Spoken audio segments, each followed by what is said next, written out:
Welcome back. Sorry, Matuba, you had a brilliant thought there. I hope you held it for the last minute or so. Let me try.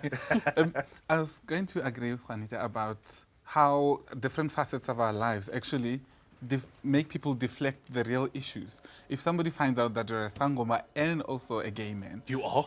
Look at that. A first right here on Meet the Meat. So people would want to know about how does being a gay man and a sangoma work instead of talking about the real issues about ubungoma and instilling dignity in... That is interesting. Is that why you tend to, when you do write, like even on eNCA, you've commented a lot on being a sangoma, on also perceptions about what it means to be committed to certain African beliefs about the ancestors and that kind of thing, but a little bit less on LGBTI issues? Is that because you don't want that kind of curiosity and to be gazed at, oh, he's sangoma, but you're also gay? Also, that because you become some sort of exhibition to people that because you have to divide, because they have nothing to do with each other. They're just different parts of who you really are. And so I think we still have a colonized approach to what being a sangoma is and what ubungoma is. And also, they will say, people in the office or people in public that I meet, they will say, being a sangoma is a cultural practice, which is not. It's a religious practice. It's African. But you know, I mean, I'm so sorry because I was going to go there anyway, because if we are honest, you and me experiencing homophobia in a deeply homophobic world, one of the sources of homophobia is often the church, religion. It can be faith. So for me, it's not so much that I want to anthropologize you, but you know, as a fellow same-sex loving man, I wanted to ask you, however, how do you square some of the deep conservatism in faith in general with a part of your identity that is not always comfortable for many people who otherwise share some of your faith? You know, the thing is, I don't put myself in spaces where I have to explain myself or where I have to defend myself, because I think I'm over 13, I'm old. I don't... Life's too short. Yeah, that has been my approach. But also, whenever I find time to be an activist against homophobia, I do it. I still have a family that goes to church, and I still challenge their views that... Because I asked somebody who came to our house, who's an ordained pastor, would you marry me and my partner or bless our relationship? And he says, yeah, here I will do it, but not at the church. Oh, wow. And you see, that's what keeps me... And that's the kind of activism I do. I challenge people on their beliefs. That actually, for them, it's more of a job than actually their beliefs, because the pastor can't do it on the job. Juanita, I want to pick up on exactly what Matuba is saying. He won't put it, it's just too old to put himself in places where he's going to be uncomfortable. How do you handle the gays?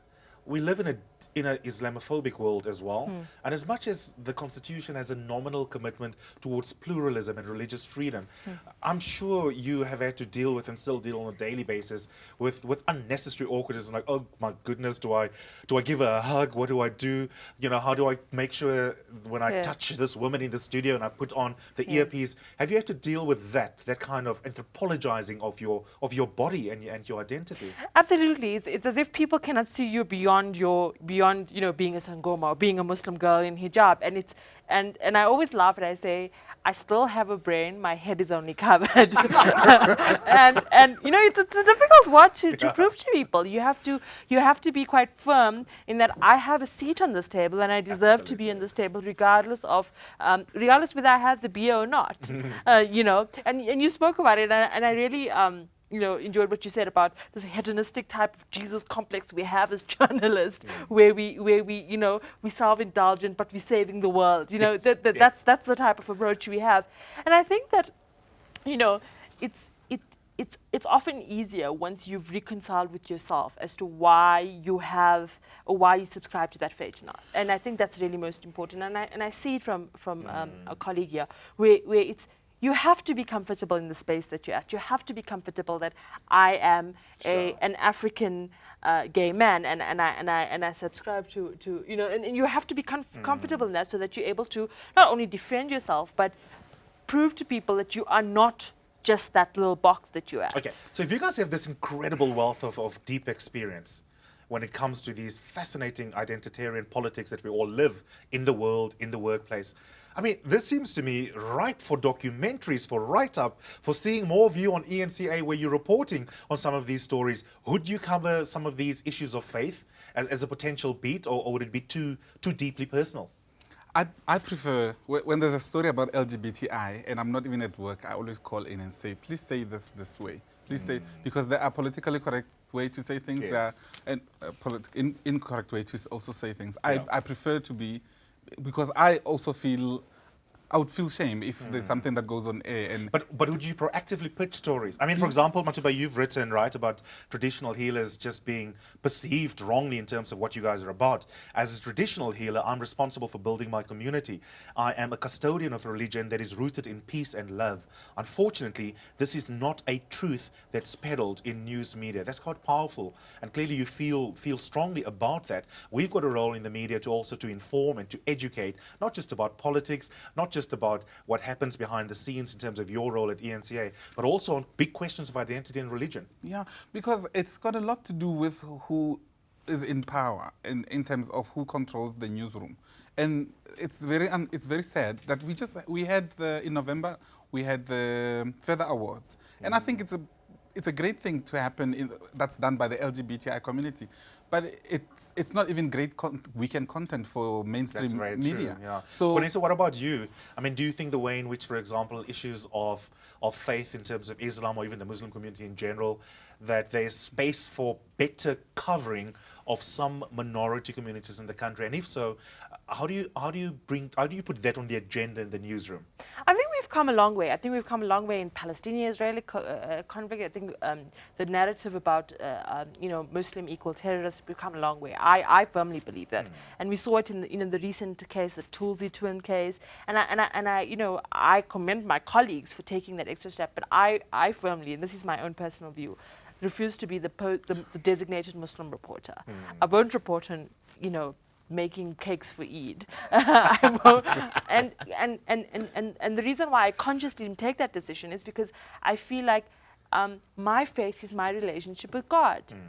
And I don't want to be boxed into when you already have these things working against you, you'd rather, come into the same newsroom and be on the same level as my Sure. colleagues. But it must be a hard balancing act, Matuba. You can have the final word, because on the one hand, you don't want to be boxed. I don't want to be known as the gay writer, the black writer. And yet at the same time, you are an authority in a way in which folks who don't share your identity are not.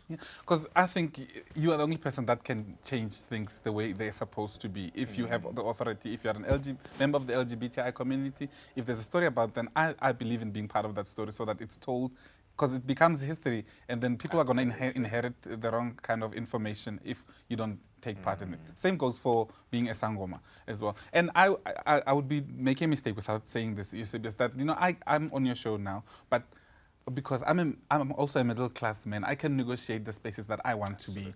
And there are gay men and Sangoma women and out there who cannot do this, and they're being ostracized, they're being discriminated against. So maybe we should look things on different levels. I can stand here and speak on behalf of Ubungoma and LGBTI community, but there are people out there who can do the same. Matuba and Konita, thank you so much for your beautiful reflections on what is a very important matter of identity that's deeply personal to our practice as well. Thank you. Thank you very much. I'm afraid that's all we have time for. I hope you enjoyed this very special broadcast reflecting on faith and the workplace, and I've no doubt that it probably reverberates across various workplaces, not just the media. Thank you so much for tuning in.